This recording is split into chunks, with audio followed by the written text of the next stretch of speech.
Hello children, in the last class we have studied the process of replication. Here in this class we are going to study about transcription. What is transcription? It is a process of copying genetic information from one strand of DNA to RNA. What we have studied in replication, that is both the strands of the DNA replicate completely and they forms two strands. That means a single DNA divides completely and they form two DNA molecules. But it is in the case of transcription, you see this, suppose it is a DNA strand, it is having a 5' to 3' direction and 3' to 5' direction. Okay.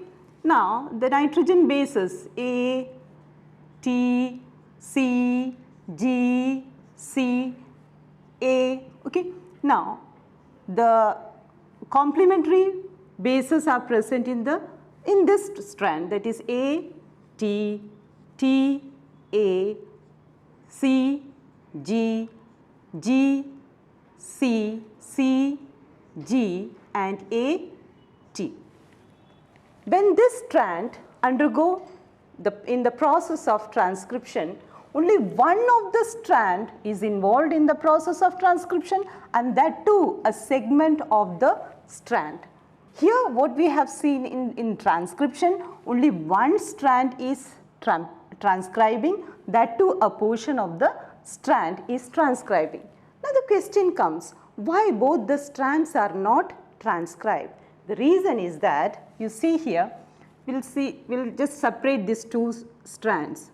This is the DNA 5' end and this is the 3' end.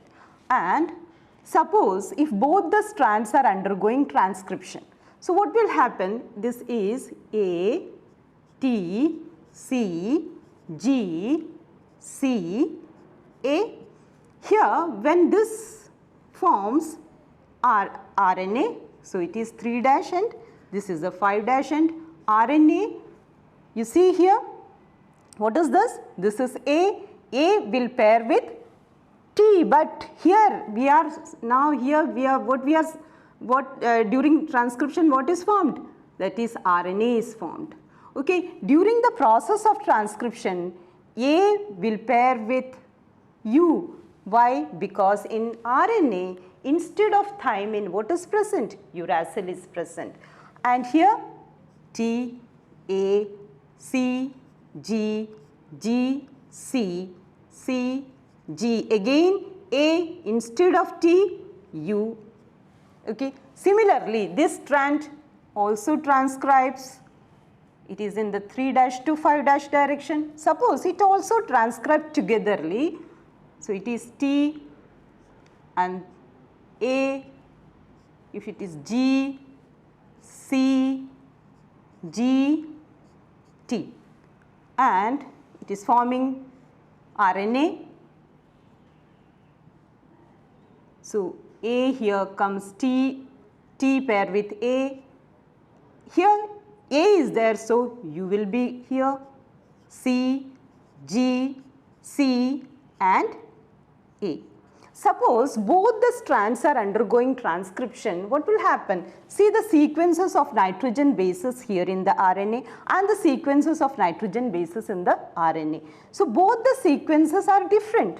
So from this RNA, what is formed? Protein. Just remember children what we have studied in central dogma. DNA transcribed to form RNA. From RNA, proteins are synthesized. So from here, proteins are synthesized. Okay. It forms proteins and it also forms protein. Okay. So the protein, this protein is formed from amino acids. So here the sequences of amino acid is different. Why? Because the nitrogen bases are different. Here also the sequences of amino acid is different in this protein. Why? Because the amino acid is different. Hence, this segment of DNA, this is the DNA segment. Okay. This DNA segment gives two types of protein. Okay. Same segment is giving two types of protein that complicate the process of genetic information machinery. This is the reason why both the strands are not undergoing during the process of transcription. During the process of transcription, only one strand, and that too a segment, is involved. Second reason is that you see the nitrogen bases of this RNA. So let us write over here, that is 3' and 5' U, A, G, C, G and U. Now you write this RNA over here. After transcription it will come out of the DNA molecule. So they are having, it is 5' and 3', they are having A, U, C, G, C, A. See, both are complementary to each other. So when they comes out of the DNA in the cytoplasm, what will happen? They will base pair and form, suppose here double bond, here triple bond, here triple bond, here triple bond, here double bond is formed. Okay. So what here, this is the RNA molecule. So a double stranded RNA molecule is produced.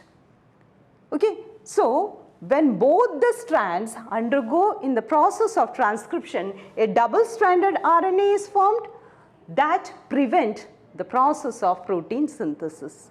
So that is why both the strands are not undergoing in the process of transcription. What is the first reason why it is not undergoing in the process of transcription? It is very important. You can get questions in board exams why both the strands are not undergoing in the process of transcription. The reason is that they produce, first reason, they produce two types of protein and that complicate the genetic information machinery. Second, if they comes out of the DNA molecule, they are complementary to each other and they form double stranded RNA and prevent transcription. Is it clear, children? So in the next we will see the transcription unit. So this is the transcription unit. A transcription unit consists of a promoter, structural gene, both this togetherly known as the structural gene, and the terminator. Okay. Now you know that DNA is anti-parallel to each other. That is, if one strand is in 3' to 5' direction, other strand is in the 5' to 3' direction. Okay. So who is responsible for the process of RNA transcription? There is an enzyme which is known as RNA polymerase. It is otherwise known as DNA dependent RNA polymerase.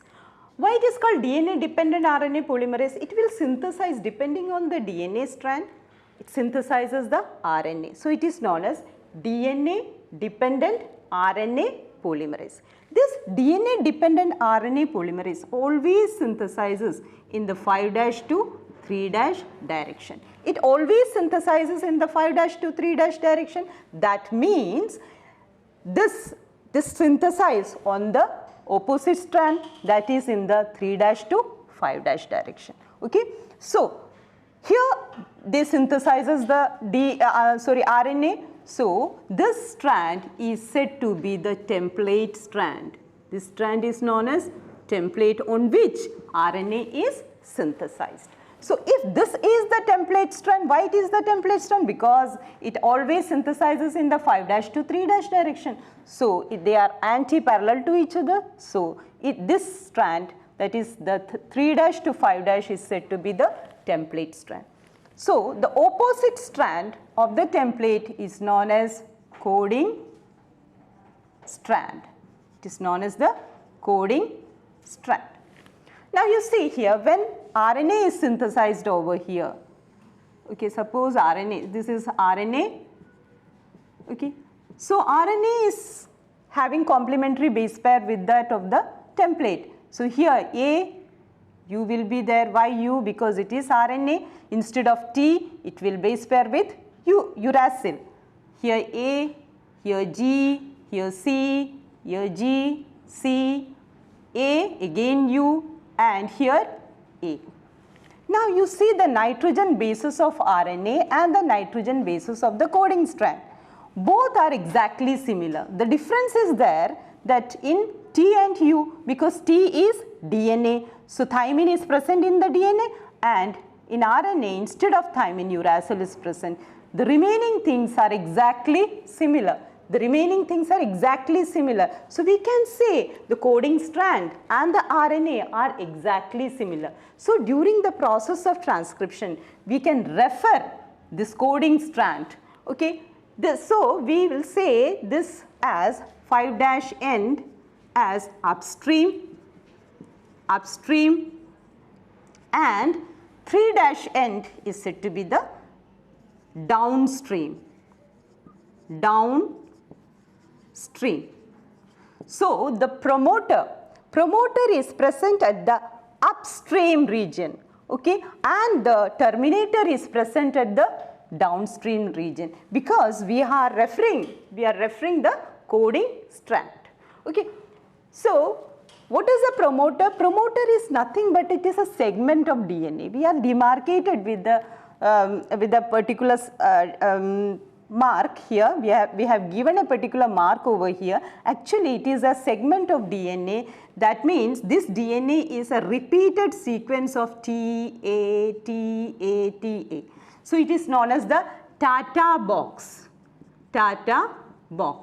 So promoter is a segment of DNA which is having TA Tata box.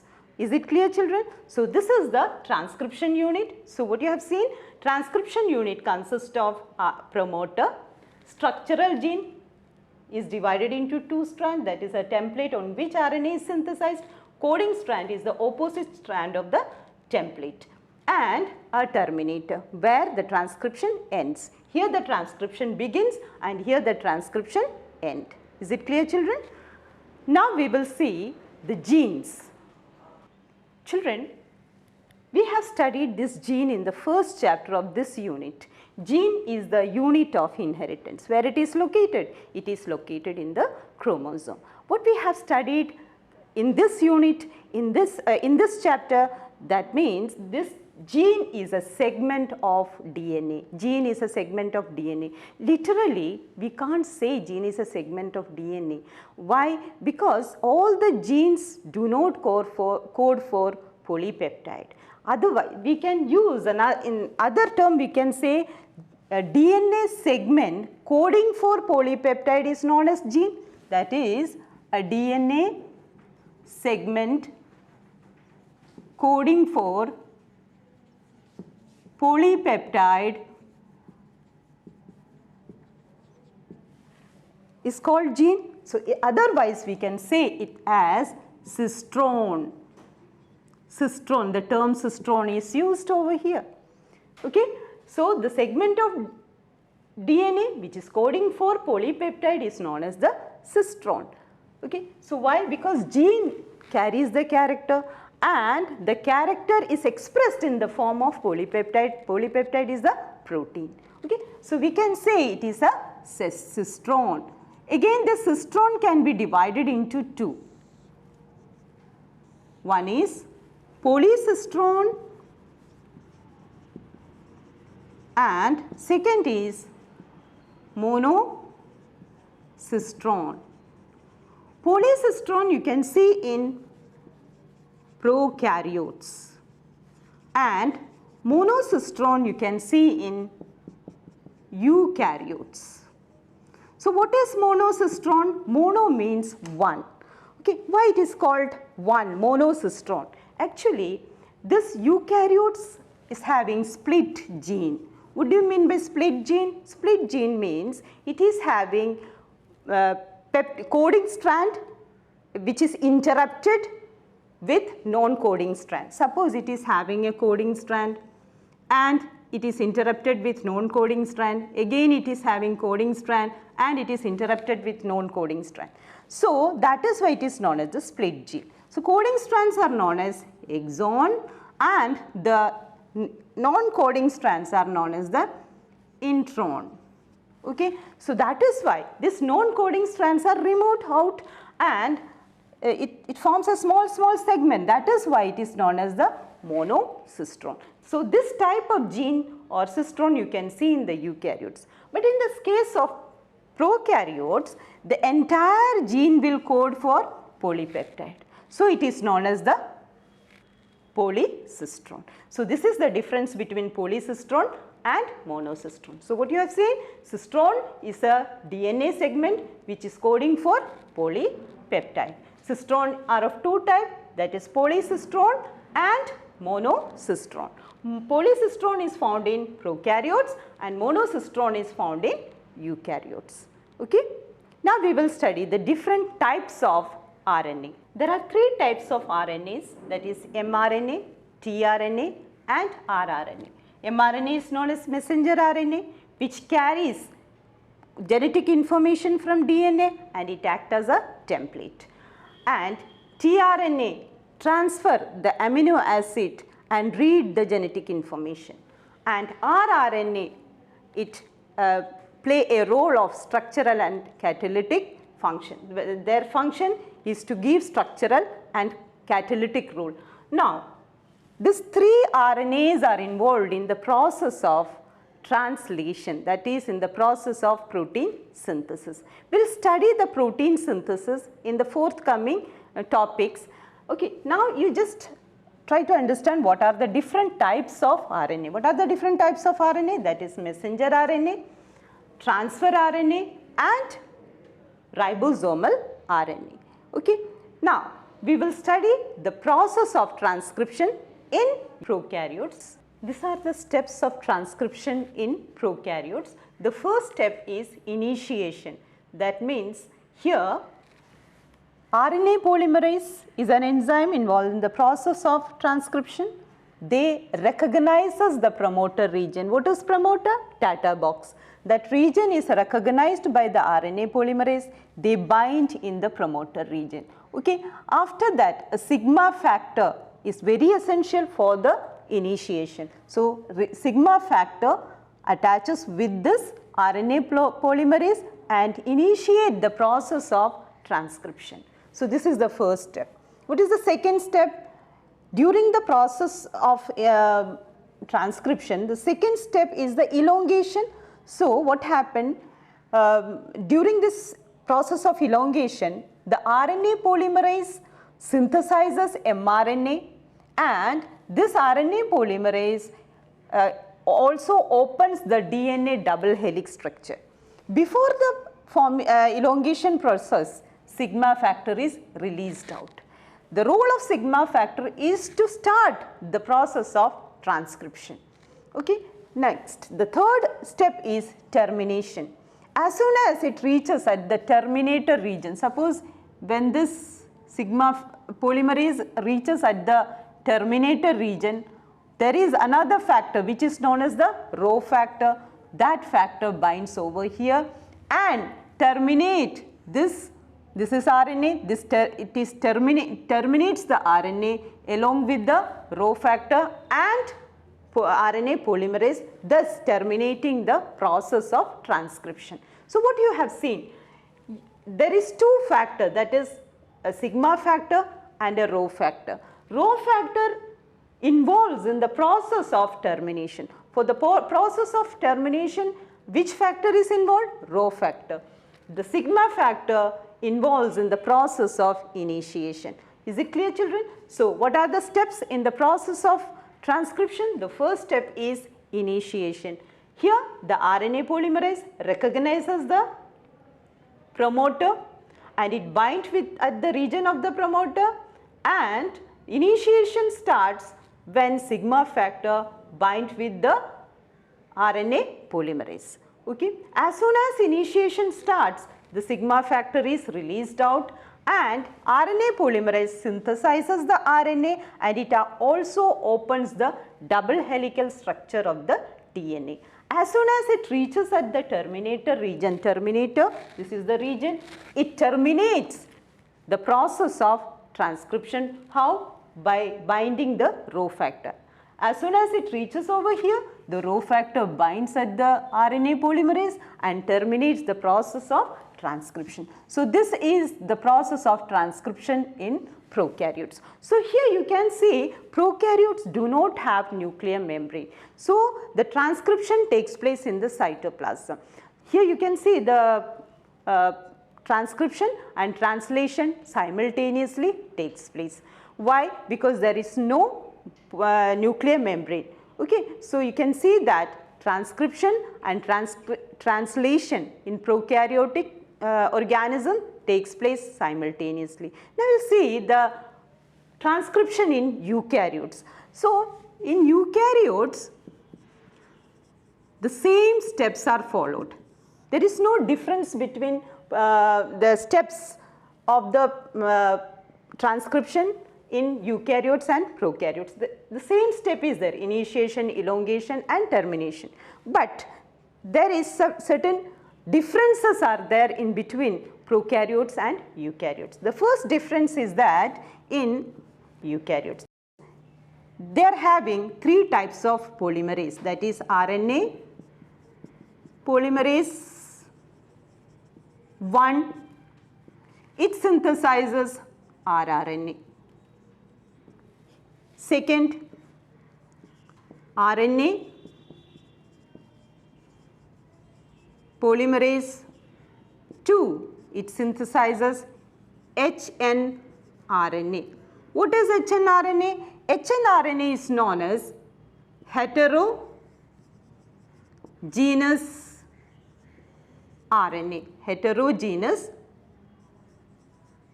RNA.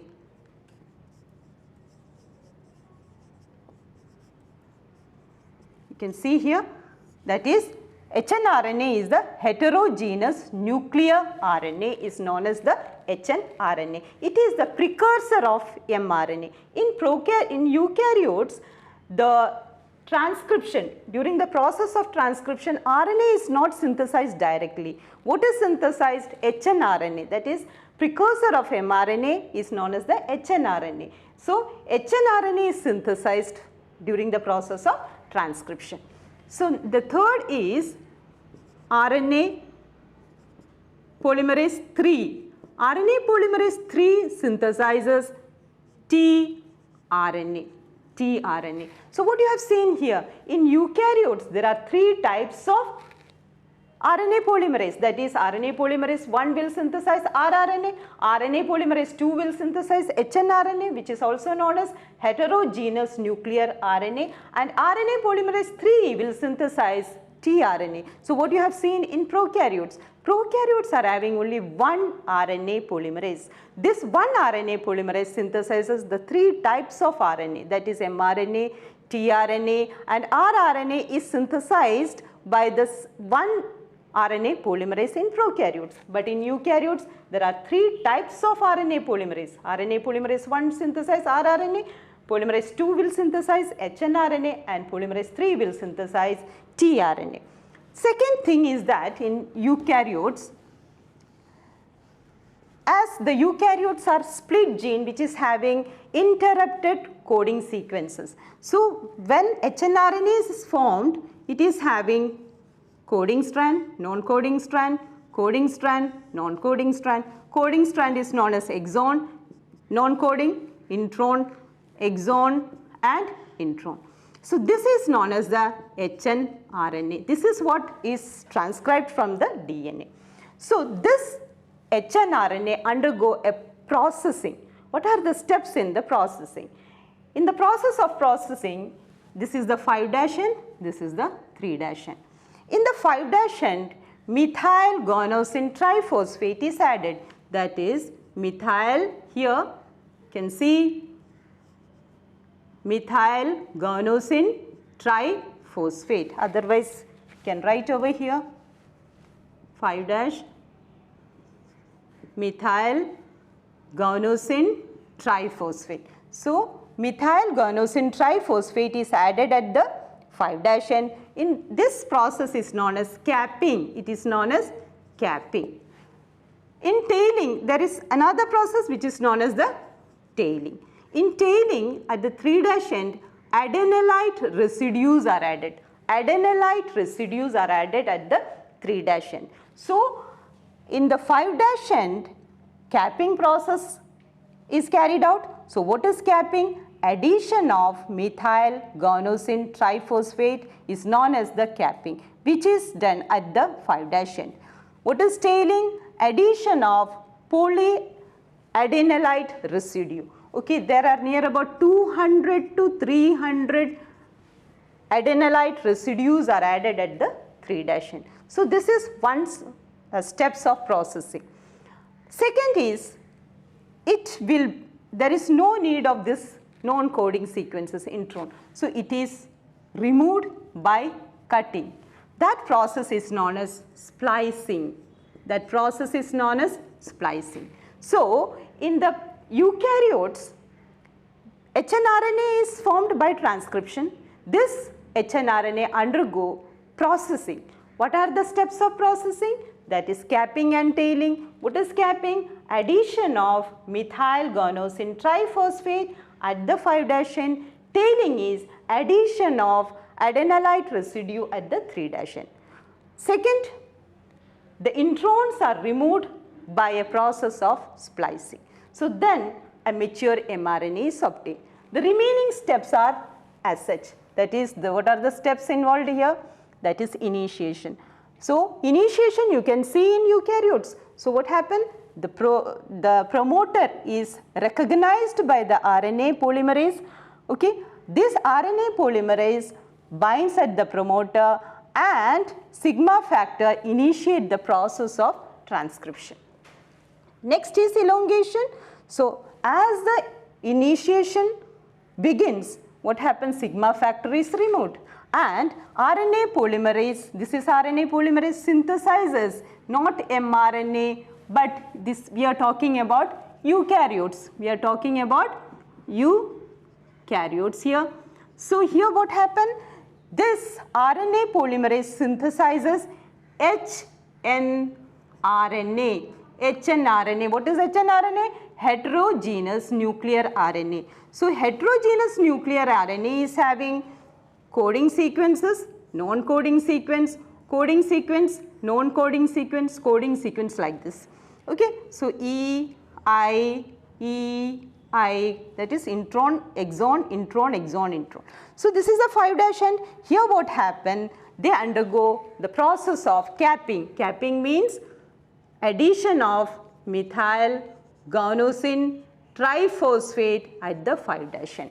Okay, as soon as it reaches at the terminator region, the process of transcription is terminated. So here you can see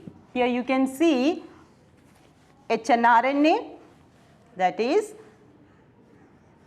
exon, intron, exon, intron, exon like this. So this is the 5' end which is having methyl guanosine triphosphate at the 5' end. Here 3' end, that is here 3' end addition of adenylate residue, that is AAA is added over here. Okay. So after that what happened? This intron, this is exon and this is intron. So these introns are removed by a process of splicing. By a process of splicing, these introns are removed. So what happened? After that, these exons join together to form the mature mRNA. So this is the mRNA, and it is having, this is a 5' end, that means methyl guanosine triphosphate is added at the 5' end and adenylate residue is added at the 3' end. See the size of the hnRNA. This is the hnRNA. See the size of the hnRNA. hnRNA is longer than that of the mRNA. Why? Because the introns are removed here. After splicing, when the introns are removed, the size of the mRNA is reduced. Is it clear, children? So in the process of the steps of transcription in both prokaryotes and eukaryotes are exactly similar. Initiation, elongation and termination is there. But there are certain differences. So what are the differences? First difference, in prokaryotes only one RNA polymerase synthesizes 3 types of RNA.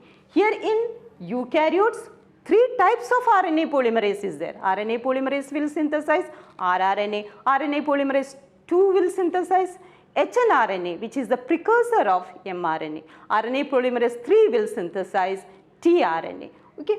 Second step is that in eukaryotes, hnRNAs are produced because of the presence of split gene. Here processing will take place. So what is the processing? Capping and tailing. Capping is addition of 5-methylguanosine at the 5' end and addition of adenylate residue at the 3' end. Second is splicing, that is removal of introns, and then a mature mRNA is formed. Okay. Now this step is absent in prokaryotes.